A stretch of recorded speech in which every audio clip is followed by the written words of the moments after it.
నీ గుండె పగిలిపోద్ది. ఈరోజు రా చూపిస్తాను గ్రామాల్లో గడప గడపకి వెళ్తున్నప్పుడు ప్రజలు చెప్తున్న మాటలు వింటే నీ గుండె పగిలిపోద్ది. 2019 ఎన్నికల్లో జగనన్న అంటే మాకేంటో తెలియదు, ఆయన ఇచ్చే పథకాల గురించి చెప్తా ఉంటే మేము నమ్మలేకపోయాం. ఆ రోజు జగనన్నకి మేము ఓటు వేయలేకపోయాం.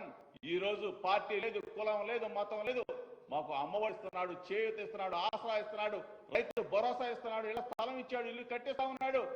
ఈ రోజు మేము కూడా పార్టీలు, కులాలు, మతాలు ఏది చూడం, జగనన్న వెంటే ఉంటామని చెప్తా ఉన్నాం. రా ప్రజలకు రా, గడప గడపకు తిరుగు, కులాల చోట్ల కులాలు కూడబెట్టమని వాళ్ళే చెప్తా ఉన్నారు. పవన్ కళ్యాణ్ నమ్మాం, మోసపోయాం, మొన్న ఓట్లేసాం, ఈసారి పవన్ కళ్యాణ్ మొహమే చూడమని చెప్తా ఉన్నారు. కులాలు కూడబెట్టి నిన్ను చూసి ఓటేస్తావా? నువ్వు కాదు, చంద్రబాబు కాదు, కేఏ పాల్ కాదు, ఇంకొక పార్టీ కాదు, ఇంకొక పార్టీ కాదు, కాంగ్రెస్ పార్టీ కలిసి కట్టుకొని తల్ల కిందులు తపస్సు చేసిన జగన్మోహన్ రెడ్డి గారి ప్రభుత్వాన్ని ఇంచు కూడా కదిలించలేదు. 175కి 175 స్థానాలే లక్ష్యంగా పెట్టుకున్నాం. డెఫినెట్ గా ఆ దిశగా అడుగులు వేస్తాం. Pawan Kalyan, Chandrababu and co and co and co.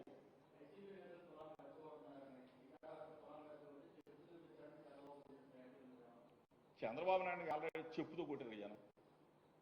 Chandrababu Naidu already చెప్పుతూ కొట్టారుగా. 2019 ఎన్నికలు ఆల్రెడీ కొట్టేశారు.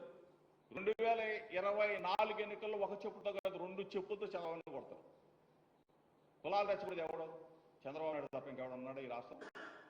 అసలు కులం అనేది ఎక్కడి నుంచి వచ్చింది? చంద్రబాబుతో నాయుడు పుట్టింది. ఆ తెగులు, కులాన్ని రెచ్చగొట్టే తెగులు, ఒక కులాన్ని ప్రజల మీద పెత్తనం చేయించింది చంద్రబాబు నాయుడు. అందుకనేగా ప్రజలందరూ కూడా ముక్త కంఠంతో నిన్ను ఓడించింది. 175 స్థానాలకి 151 స్థానాలు వైఎస్ఆర్ కాంగ్రెస్ పార్టీ గెలిచిందంటే కులాన్ని ప్రజల మీద రుద్దావు కాబట్టి. బీసీలను అనగదొక్కావు, ఎస్సీలను అనగదొక్కావు, ఎస్టీలు మైనారిటీలు అనగదొక్కావు కాబట్టి మొత్తం కూడా నిన్ను ఊడ్చేశారు. రేపు 24 ఎన్నికల్లో నీకు జాతర పండగే పండగ. డెఫినెట్ గా మరలా చంద్రబాబు నాయుడు షెడ్డుకి వెళ్లాల్సిందే. ఎన్ని తప్పుడు కార్యక్రమాలు చేసిన చంద్రబాబు నాయుడు అండ్ కో ఎంతమంది కలిసి వచ్చిన వైఎస్ఆర్ కాంగ్రెస్ పార్టీకి వ్యతిరేక ఓటు ఎందుకుంటుందా? ఎందుకుంటది? పల్లెలు చూడండి, పట్టణాలు చూడండి, పల్లెల్లో ప్రజలను అడగండి. ప్రతి గడపలో పండగ చేసుకుంటా ఉన్నారు. జగన్మోహన్ రెడ్డి గారు మా కొడుకు, మా బిడ్డ, మా అన్న, మా తమ్ముడు, మా మేనమామ అని చెప్పేసి ప్రజలు చెప్తుంటే సంతోషంగా ఉంది. ఈరోజు అనురాగ్ ఠాగూర్ వాగినా, చంద్రబాబు నాయుడు వాగినా, పవన్ కళ్యాణ్ పనికిరాని మాటలు మాట్లాడినా ఎవడో లెక్క చేయడు. ఈ రాష్ట్రంలో ఉన్న ప్రజలు already fix. YSR Congress party 2024 ఎన్నికల్లో విజయ దుందుబి మోగించబోతా ఉంది. మరలా 175 సీట్స్, 175 స్థానాలని లక్ష్యంగా గెలిపే దిశగా, అన్ని స్థానాలు గెలవటమే లక్ష్యంగా జగన్మోహన్ రెడ్డి గారి నాయకత్వంలో వైఎస్ఆర్ కాంగ్రెస్ పార్టీ గెలుస్తుందని చెప్పేసి మీకు తెలియజేస్తాను.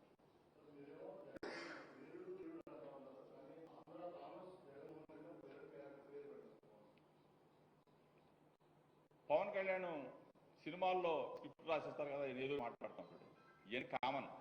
ఆ పవన్ కళ్యాణ్కి నేను ఛాలెంజ్ ఇస్తే నా ఛాలెంజ్ సమాధానం చెప్పండి. నేను దమ్మున్నోడిని, నేను వీరుణ్ణి, నేను ధీరుణ్ణి, నేను దీశాలిని, 175 స్థానాల్లో నేను పోటీ చేస్తానని చెప్పేసి చెప్పే దమ్ము, ధైర్యం ఈ పవన్ కళ్యాణ్కి ఉంటే రమ్మనండి. సన్నాసులు వీళ్ళందరూ పనికి మాలిన వాళ్ళు. పొత్తులు పెట్టుకోవాలి. చంద్రబాబు నాయుడు, ఈ దత్తపుత్రుడు, ఇంకొకడు ఎవడు కలుపుతాడో అందరినీ కలుపుకోవాలి. జగన్మోహన్ రెడ్డి గారిని ఒక్కడనే ఓడించే ధైర్యం ఎవరికైనా ఉందా? ఇంతమంది కలిసి వచ్చినా ఓడించగలరా? 5 కోట్ల మంది జనం జగన్ అన్న అంటున్నారు. పార్టీ చూడరు. అసలు ఈసారి పార్టీ చూడరు, కులం చూడరు, మతం చూడరు, జనం మొత్తం జగనన్ననే చూస్తారు. ఎందుకంటే పథకాలు, సంక్షేమ ఫలాలు, అభివృద్ధి ఫలాలు ఎవరిస్తారు? భారతదేశ చరిత్రలో ఆంధ్రప్రదేశ్ రాష్ట్రంలో జగన్మోహన్ రెడ్డి గారు ఒకళ్ళకే సాధ్యం.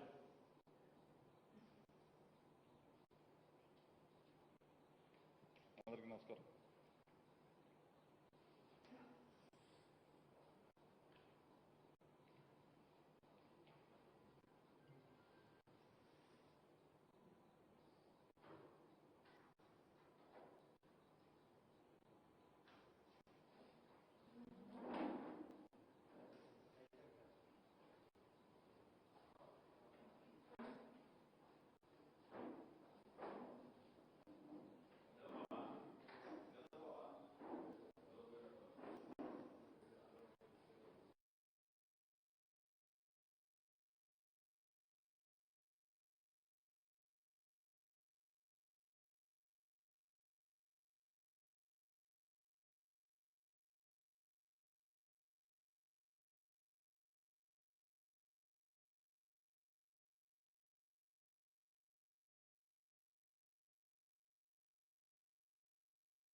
వాగ్దానం చేయడం జరిగింది.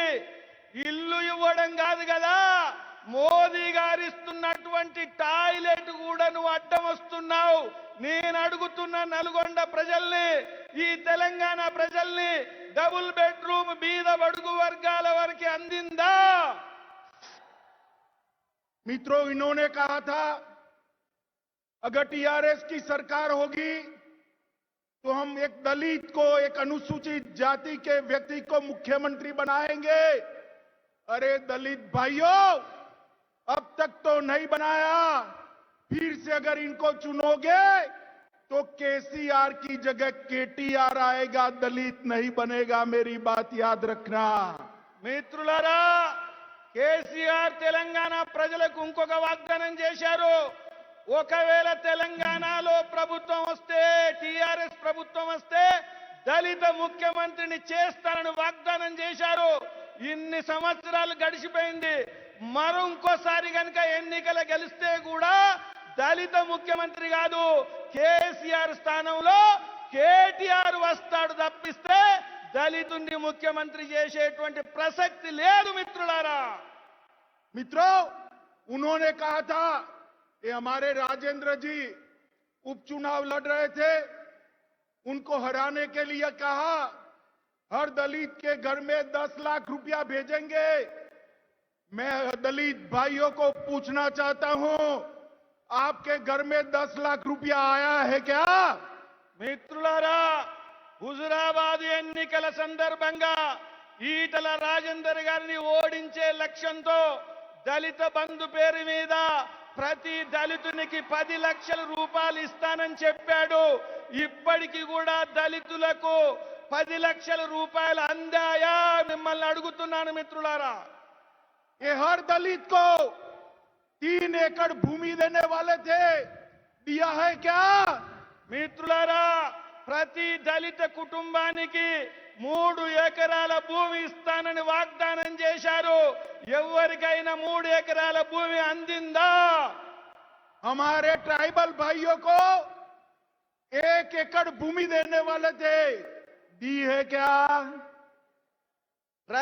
మన గిరిజన వాళ్ళకు కూడా భూమి ఇస్తానని చెప్పారు, ఇచ్చారా అని అడుగుతున్నాను మిత్రులారా. 2014 से शिक्षा में भर्तियां बंद है। भर्ती अगर चालू है तो केसीआर के परिवार में चालू है, बाकी कहीं भर्ती नहीं होती है। मित्रों, कहीं भर्ती नहीं होती। మిత్రులారా, ఉపాధి ఇస్తానని వాగ్దానం చేయడం జరిగింది. గత 8 సంవత్సరాల్లో యువకులకు ఉపాధి ఎక్కడ కూడా ఇవ్వట్లేదు. ఉపాధి ఇచ్చే పని ఏదైతే నడుస్తుందంటే అది కేసీఆర్ కుటుంబాల్లో సభ్యులకు మాత్రమే ఉపాధి ఇచ్చేటువంటి పని కేసీఆర్ చేస్తున్నాడు మిత్రులారా. केसीआर प्रधानमंत्री फसल बीमा योजना तेलंगाना के किसानों को नहीं दे रहे हैं, वरना बाढ़ में हर किसान को बीमा मिलता। एक किसान को बीमे से दूर रखने का काम, दूर रखने का पाप केसीआर ने किया है। एक केसीआर सरकार किसान विरोधी है।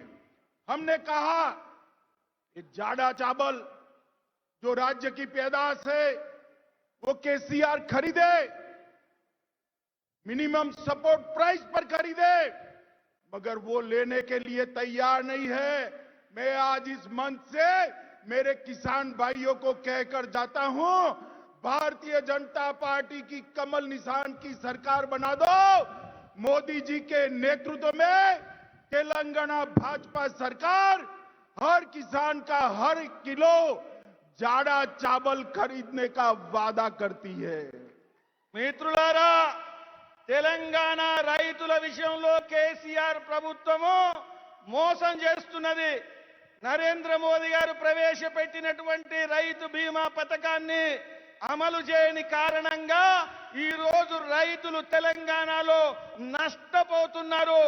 ఆ పాపం కేసీఆర్ ప్రభుత్వానికి, కేసీఆర్ కు తగులుతుంది. అదే కాదు మిత్రులారా, రైతుల నుంచి ధాన్యాన్ని, వరి కొనుగోలు చేసేటువంటి పని కనీస మద్దతు ధర ఆధారంగా కొనుగోలు చేయాలని చెప్పారు, కానీ చేయట్లేదు. నేను వాగ్దానం చేస్తున్నాను, కమలం గుర్తుండేటువంటి భారతీయ జనతా పార్టీ ప్రభుత్వం వచ్చిన తర్వాత ప్రతి కిలో బియ్యం, ప్రతి కిలో వరి ఏదైతుందో, ధాన్యం ఏదైతుందో ప్రతి రైతు కుటుంబం నుంచి సేకరిస్తామని గ్యారంటీ ఇస్తున్నాను మిత్రులారా. मित्रों, केसीआर जी का परिवार बहुत बड़ा है, मुझे इसमें कोई आपत्ति नहीं है। बेटा है, बेटे की बहू है, बेटी है, दामाद है, भतीजा है, न जाने कौन कौन है, मगर इसकी कॉस्ट तेलंगाना की जनता क्यों उठाए? एक कालेश्वर लिफ्ट इरिगेशन सिंचाई योजना केसीआर परिवार का एटीएम है, एटीएम। మిత్రులారా, కేసీఆర్ ప్రభుత్వంలో కేసీఆర్ కుటుంబ సభ్యులు ఉపాధి పొంది అధికారంలోకి వస్తే నాకు ఇబ్బంది లేదు. కేసీఆర్ కొడుకు, కేసీఆర్ బిడ్డ, కేసీఆర్ అల్లుడు, ఇంకో అల్లుడు, అక్క కొడుకు, అన్న కొడుకు ఎవరున్నా నాకు ఇబ్బంది లేదు.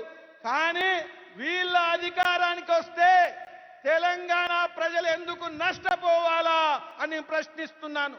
కాళేశ్వరం ప్రాజెక్ట్ ఏదైతే ఉందో నిర్మాణమో, అది కేసీఆర్ కుటుంబానికి ఏటీఎం గా మారిందని నేను ఖచ్చితంగా చెప్తున్నాను మిత్రులారా. मित्रों, तेलंगाना के अंदर सबसे ज्यादा महंगाई है।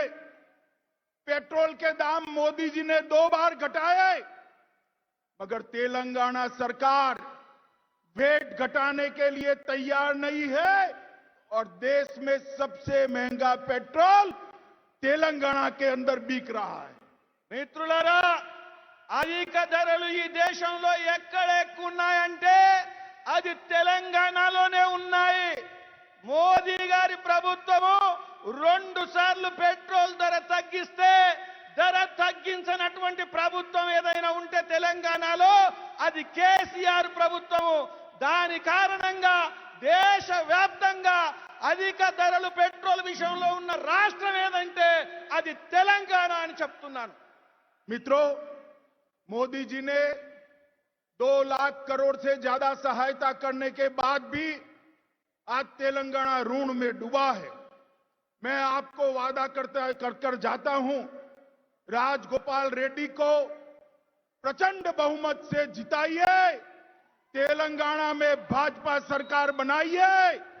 मोदी जी के नेतृत्व में पूरे देश की तरह तेलंगाना भी विकास के रास्ते पर चल पड़ेगा और जिन उद्देश्यों के लिए तेलंगाना की स्थापना की गई थी, वो सारे उद्देश्य तेलंगाना बीजेपी का मुख्यमंत्री हमारे महान नेता नरेंद्र मोदी जी के नेतृत्व में समाप्त करेगा। మిత్రులారా, తెలంగాణ అభివృద్ధి విషయంలో అది తెలంగాణ స్థాపన నుంచి మొదలుకుంటే ఇప్పటి వరకు ఏవైతే అమలు కాలేదో వాటన్నిటి విషయంలో నేను బహిరంగంగా చెప్తున్నాను. రాజగోపాల్ రెడ్డి గారిని మీరు గెలిపించండి. రాబోయేటువంటి రోజుల్లో తెలంగాణ అభివృద్ధి విషయంలో అన్ని విషయాల్లో కూడా భారతీయ జనతా పార్టీ నరేంద్ర మోదీ గారి నాయకత్వంలో ఉండేటువంటి ప్రభుత్వము అభివృద్ధి గంగ ప్రవాహాన్ని ముందుకు తీసుకెళ్తుందని నేను ప్రకటిస్తున్నాను. आप बोलिए, नरेंद्र मोदी जी का साथ देंगे क्या? जोर से बोलिए, देंगे क्या? మోదీ గారికి అందరూ సహకరిస్తారా? బలోపేతం చేస్తారా? राजगोपाल रेड्डी को जिताएंगे?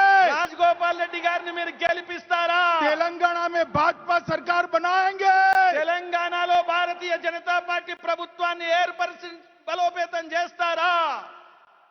तेलंगाना में कमल खिलाएंगे? తెలంగాణలో కమలాన్ని వికసించడం కోసం పని చేస్తారా? तो मेरे साथ दोनों हाथ उठाइए, నాతో పాటు 2 చేతులు పైకెత్తండి. विजय के विश्वास की मुट्ठी बिंचिए విజయ సంకల్పం పిడికిలి బిగించండి. और प्रचंड आवाज से बोलिए, भारत माता की, भारत माता की జై भारत माता की జై. वंदे वंदे वंदे।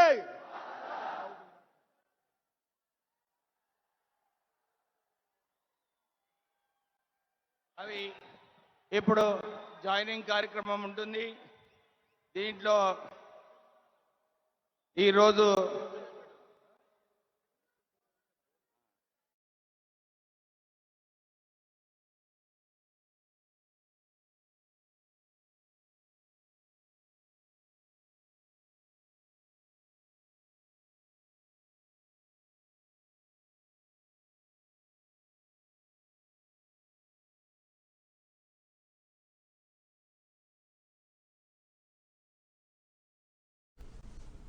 नमस्कार। गोवा के मुख्यमंत्री श्रीमान प्रमोद सावंत जी, केंद्रीय जल शक्ति मंत्री श्रीमान गजेंद्र सिंह शेखावत जी, गोवा सरकार के अन्य मंत्रीगण, अन्य महानुभाव, देवियों और सज्जनों, आज एक बहुत ही महत्वपूर्ण और पवित्र दिवस है। देश भर में श्री कृष्ण जन्माष्टमी की धूम है। सभी देशवासियों को, दुनिया भर में फैले भगवान श्री कृष्ण के भक्तों को बहुत बहुत बधाई। जय श्री कृष्ण। आज का ये कार्यक्रम गोवा में हो रहा है, लेकिन आज मैं सभी देशवासियों के साथ देश की 3 बड़ी उपलब्धियों को साझा करना चाहता हूं। और ये बात मैं पूरे देश के लिए कहना चाहता हूं। भारत की इन उपलब्धियों के बारे में जब मेरे देशवासी जानेंगे, मुझे पक्का विश्वास है उनको बहुत गर्व होगा और विशेषकर हमारी माताओं बहनों को बहुत गर्व होगा। अमृत काल में भारत जिन विशाल लक्ष्यों पर काम कर रहा है, उससे जुड़ी 3 अहम पड़ाव हमने आज पार किए हैं। पहला पड़ाव, आज देश के 10 करोड़ ग्रामीण परिवार पाइप से स्वच्छ पानी की सुविधा से जुड़ चुके हैं। 10 करोड़ ग्रामीण परिवार एक घर जल पहुंचाने की सरकार के अभियान की एक बहुत बड़ी सफलता है। ये सबका प्रयास का बेहतरीन उदाहरण भी है। मैं इस उपलब्धि के लिए हर देशवासी को और विशेषकर माताओं बहनों को बधाई देता हूं। साथियों, देश ने और विशेषकर गोवा ने आज एक उपलब्धि हासिल की है। आज गोवा देश का पहला राज्य बना है जिसे हर घर जल सर्टिफाई किया गया है। दादरा नगर हवेली एवं दीव और दमन भी हर घर जल सर्टिफाइड केंद्र शासित प्रदेश बन गए हैं। बीते कुछ वर्षों में देश के हर बड़े मिशन में गोवा अग्रणी भूमिका निभाता जा रहा है। मैं गोवा की जनता को, प्रमोद जी और उनकी पूरी टीम को, गोवा की सरकार को, स्थानीय स्वराज की संस्थाओं को, हर किसी को बहुत बहुत शुभकामनाएं देता हूं। आपने जिस प्रकार हर घर जल मिशन को आगे बढ़ाया है, वह पूरे देश को प्रेरित करने वाला है। मुझे खुशी है कि आने वाले महीनों में कई और राज्य इस सूची में जुड़ने वाले हैं। साथियों, देश की तीसरी उपलब्धि स्वच्छ भारत अभियान से जुड़ी है। कुछ साल पहले सभी देशवासियों के प्रयासों से देश खुले में शौच से मुक्त घोषित हुआ था। इसके बाद हमने संकल्प लिया था कि गांवों को ओडीएफ प्लस बनाएंगे, यानी community toilets, plastic waste management, grey water management, Gobardhan projects, ऐसी सुविधाएं विकसित की जाएगी। इसको लेकर भी देश ने अहम माइलस्टोन हासिल किया है। अब देश के अलग अलग राज्यों के 1 लाख से ज्यादा गांव ओडीएफ प्लस हो चुके हैं। इन तीनों अहम पड़ाव को पार करने वाली सभी राज्यों को, सभी गांवों को हम जितनी बधाई दें उतनी कम है। साथियों, आज दुनिया की बड़ी बड़ी संस्थाएं कह रही हैं कि 21वीं सदी की सबसे बड़ी चुनौतियों में से एक चुनौती वाटर सिक्योरिटी की होगी। पानी का अभाव विकसित भारत के संकल्प की सिद्धि में भी बहुत बड़ा अवरोध बन सकता है। बिना पानी सामान्य मानवी, गरीब, मध्यम वर्ग, किसान और उद्योग धंधों सबको नुकसान होता है। इस बड़ी चुनौती से निपटने के लिए सेवा भाव से, कर्तव्य भाव से 24 घंटे काम करने की जरूरत है। हमारी सरकार बीते 8 वर्षों से इसी भावना के साथ वाटर सिक्योरिटी, जल सुरक्षा के कार्यों को पूरा करने में जुटी है। ये सही है कि सरकार बनाने के लिए उतनी मेहनत नहीं करनी पड़ती, लेकिन देश बनाने के लिए कड़ी मेहनत करनी होती है और सबके प्रयास से होती है। हम सभी ने देश बनाने का रास्ता चुना है, इसलिए देश की वर्तमान और भविष्य की चुनौतियों का लगातार समाधान कर रहे हैं। जिन्हें देश की परवाह नहीं होती, उन्हें देश का वर्तमान बिगड़े या भविष्य कोई फर्क नहीं पड़ता। ऐसे लोग पानी के लिए बड़ी बड़ी बातें जरूर कर सकते हैं, लेकिन कभी पानी के लिए एक बड़े विजन के साथ काम नहीं कर सकते। साथियों, आजादी के अमृत काल में वाटर सिक्योरिटी, जल सुरक्षा भारत की प्रगति के सामने चुनौती न बने, इसके लिए बीते 8 वर्षों से जल सुरक्षा पर विशेष बल दिया गया है। कैच द रेन हो,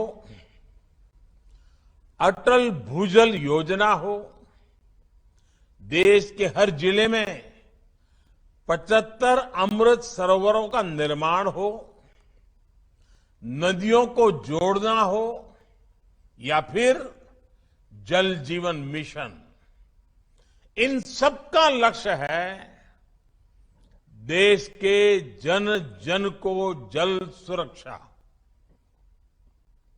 कुछ दिन पहले ही एक खबर आई है कि भारत में अब रामसर साइट्स